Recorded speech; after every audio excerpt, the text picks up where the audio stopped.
আসসালামু আলাইকুম। এপিসোড 7 এর শুরুতে হিয়নজিন তার বাসায় কারো একজনের ছায়া দেখে চিৎকার করে ওঠে। তার চিৎকার শুনে উনসিয়ং দৌড়ে তার কাছে চলে আসে এবং বলে কি হয়েছে। তখন তারা লাইট অন করলে তাদের সামনে একজন লোককে দেখতে পায়। উনসিয়ং রেগে তাকে জিজ্ঞাসা করে, আপনি কে, এখানে কি করছেন? লোকটি তাদের কাছে মাপ চেয়ে বলে, আমি বাহিরেই অপেক্ষা করতে চেয়েছিলাম, কিন্তু দরজা খোলা ছিল, তাই ভেতরে এসেছি।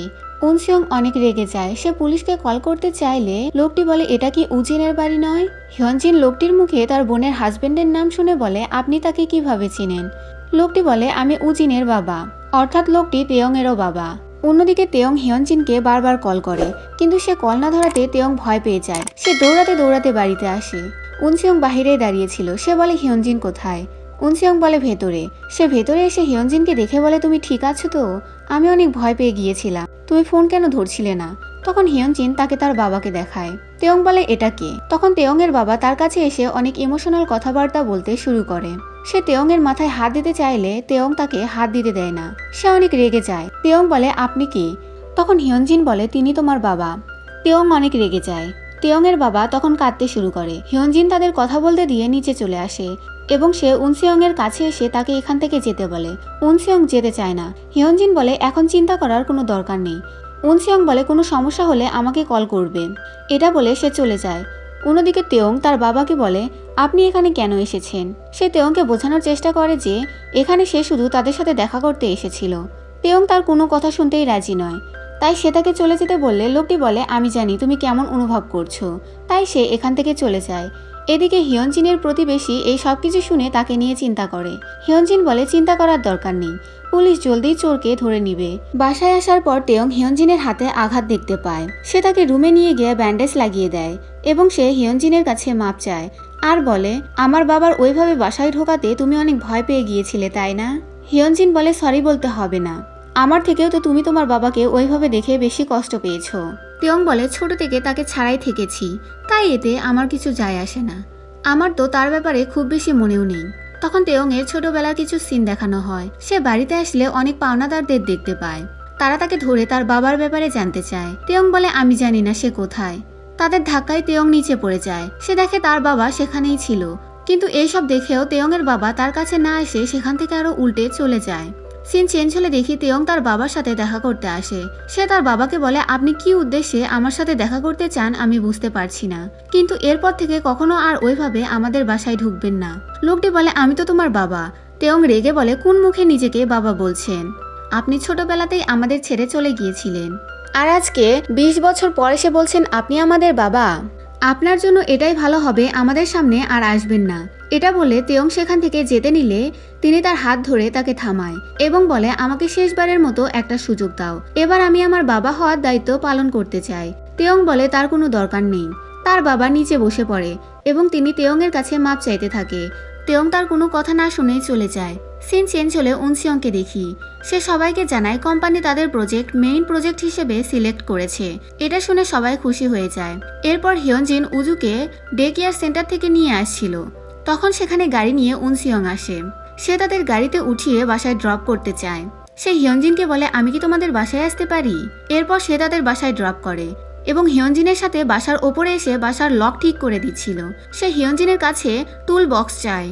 হিয়নজিন সেটা নিতে যায়, কিন্তু সে নিতে পারছিল না, কারণ এটা অনেক ওপরে রাখা ছিল। তখন উনসিয়ং এসে সেটা নেয়। তারা একে অপরের অনেক কাছাকাছি দাঁড়িয়েছিল। তখন সেখানে তেয়ং আসে এবং তাদের এই অবস্থায় দেখে। সে উনসিয়ংকে দেখে বলে, তুমি এখানে কি করছো? হিয়নজিন বলে, সে তো এই বাসার ল্যান্ডলর্ড, তাই বাসার লক ঠিক করে দিতে এসেছিল। এরপর আমরা দেখি তেয়ং এবং উনসিয়ং মিলে বাসার লক ঠিক করে। তখন উজু তার কাছে আসে। তেয়ং তাকে কোলে উঠিয়ে নেয়। এরপর হিয়নজিন উজুকে তার কোল থেকে নিয়ে নেয়, কারণ সে তাকে ঘুম পাড়িয়ে দিবে। তাদের তিনজনকে এভাবে উনসিয়ং বাহিরে দাঁড়িয়ে দেখতে থাকে। এরপর সে ধীরে ধীরে উপলব্ধি করতে থাকে যে তারা সত্যিই একটা পরিবারের মতো। নিচে এসে উনসিয়ং তেয়ংকে বলে, হিয়নজিনের কোনো কিছুর দরকার পড়লে আমাকে বলো। তেয়ং বলে, তার কোনো দরকার নেই, এটা আমাদের ফ্যামিলি ম্যাটার, এর থেকে দূরে থেকো। উনসিয়ং বলে, আমি অন্তত আমার জন্য হিয়নজিনের কোনো ক্ষতি হতে দেব না, কিন্তু তোমার বেলায় কি? তোমার বাবা ওইভাবে বাসায় কেন ঢুকলেন? তার উদ্দেশ্য কি? এটা বলে উনসিয়ং চলে যায়। সিন চেঞ্জ হলে তেয়ংকে তার ফ্রেন্ড উজুনের সাথে দেখি। সে তার বাবার ব্যাপারে উজুনকে সব বলে। সে বলে, ছোটবেলাতেই সে আমাকে এবং আমার ভাইকে একা ফেলে চলে গিয়েছিল, এখন জানি না কেন আবার ফিরে আসতে চাচ্ছে। আমি কখনো আমার ফ্যামিলিকে পাশে পাইনি। তখন উজুন বলে হিয়নজিনের ব্যাপারে কি?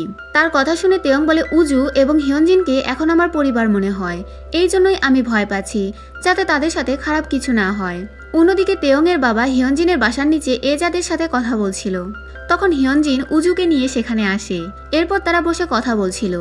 তেয়ংয়ের বাবা সেদিন বাসায় ওইভাবে ঢোকার জন্য হিয়নজিনের কাছে মাপ চায়। এরপর সে উজুকে জড়িয়ে ধরতে চাইলে হিয়নজিন তার অনুমতি দেয়। তিনি উজুকে কোলে বসিয়ে বলে উজু দেখতে একদম তার বাবার মতো হয়েছে। হিয়নজিন হেসে বলে হ্যাঁ ঠিক বলেছেন।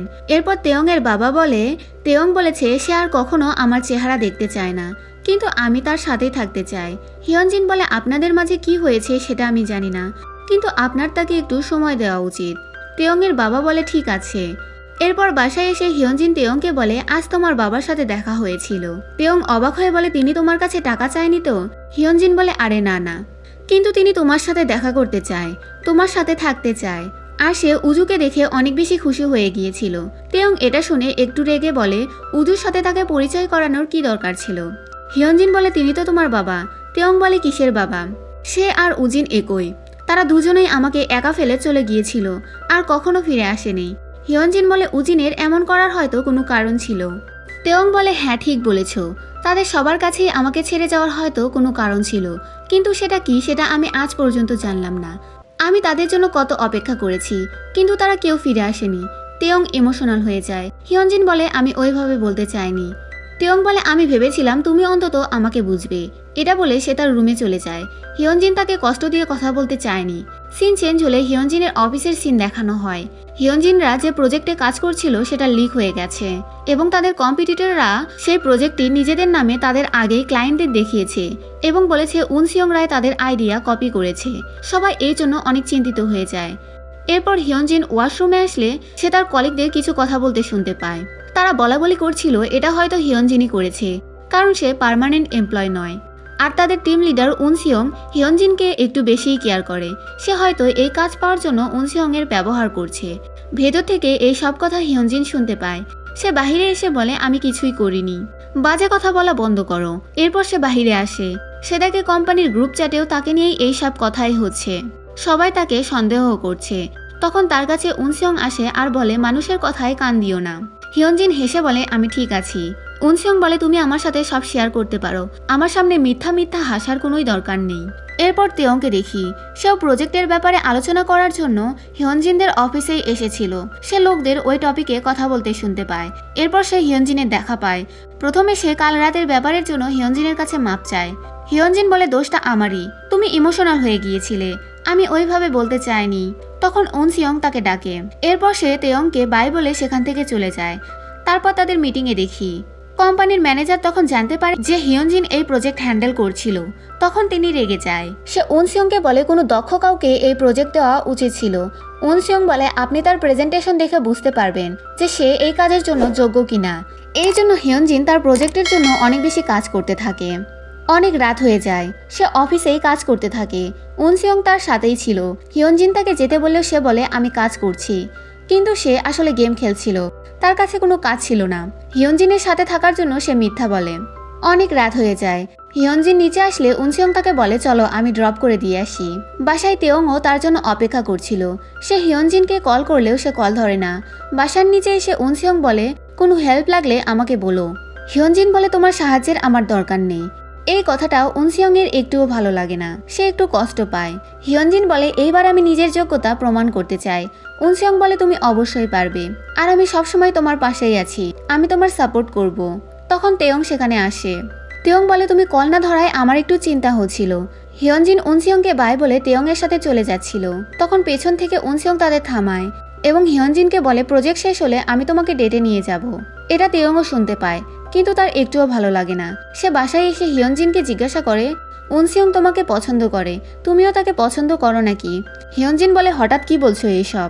তেয়ং বলে আমি তো তোমাকে আগে থেকেই পছন্দ করি, এটা তো তুমি ভালো করেই জানো, এই জন্যই জিজ্ঞাসা করছিলাম। এটা বলে সে চলে যায়। হিয়নজিন তারপর ভাবে তার এইভাবে বলার দরকার ছিল না। সে এইসব ব্যাপারে ভাবতে থাকে। এরপর আমরা দেখি হিয়নজিন তার প্রজেক্টের ওপর অনেক বেশি পরিশ্রম করছে। তারপর সকালের সিন দেখানো হয়। হিয়নজিন দেখে তেয়ং তার জন্য অনেক খাবার রান্না করেছে। খাবারগুলো হিয়নজিনের অনেক ভালো লাগে। তেয়ং বলে তোমাকে অনেক বেশি চিন্তিত মনে হচ্ছে, কি হয়েছে? হিয়নজিন তখন অফিসের ব্যাপারে সব খুলে বলে। তেয়ং বলে তাদের বিরুদ্ধে তোমার রিপোর্ট করা উচিত। হিয়নজিন তাকে এইভাবে দেখে হাসে। তেয়ং তখন তাকে একটা আইডিয়া দেয়। সে বলে আজ আমি একটা ফটোশ্যুট করতে যাব। সেখানে অনেক দেশের অনেক ধরনের লোক থাকবে, তুমিও আমার সাথে চলো। তুমি তোমার খাবার তাদের খাইয়ে রিভিউ নিতে পারো। হিয়নজিনেরও এই আইডিয়া অনেক ভালো লাগে, কিন্তু তারা উজুকে কার কাছে রেখে যাবে? হিয়নজিন এক এক করে সবাইকেই কল করে, কিন্তু সবাই ব্যস্ত ছিল। এই যা কেউ কল করে, কিন্তু সে জানায় তারা মা ছেলে হাইকিং করতে গেছে। কোনো উপায় না পেয়ে হিয়নজিন তেয়ং এর বাবাকে কল করে। একবার কল করতেই তিনি সেখানে চলে আসে উজুর দেখাশোনা করার জন্য। তেয়ং তার বাবা এবং উজুকে দেখতে থাকে। এরপর তারা ফটোশ্যুটের জায়গায় চলে আসে। এখানে তেয়ংকে কাজ করতে হিয়নজিন দেখতে থাকে এবং বলে আমি তাকে এইভাবে প্রথম দেখছি।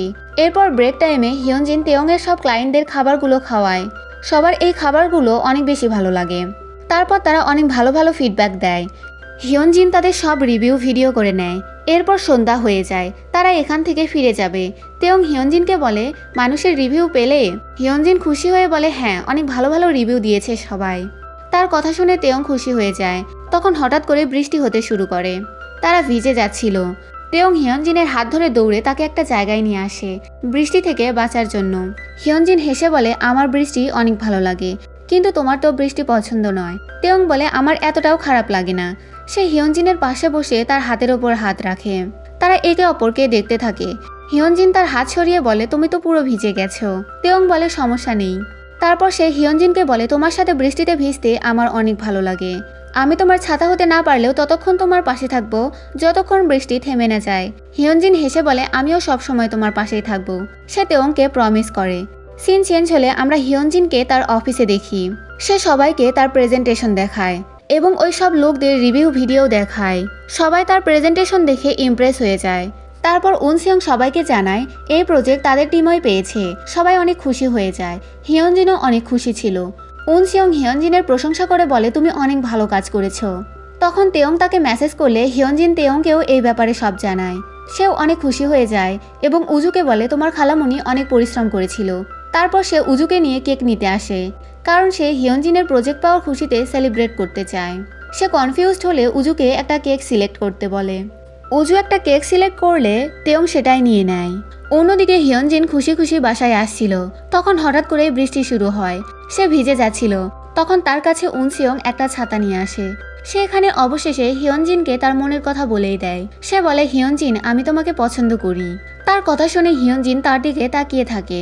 আর এখানেই এপিসোড 7 শেষ হয়ে যায়। এপিসোড 8 কালকে দিব। আর হ্যাঁ, তোমরা অনেকেই ভিডিও দেখো কিন্তু সাবস্ক্রাইব করো না, সো প্লিজ সাবস্ক্রাইব আর লাইক কমেন্ট করতেও ভুলো না। Thanks for watching.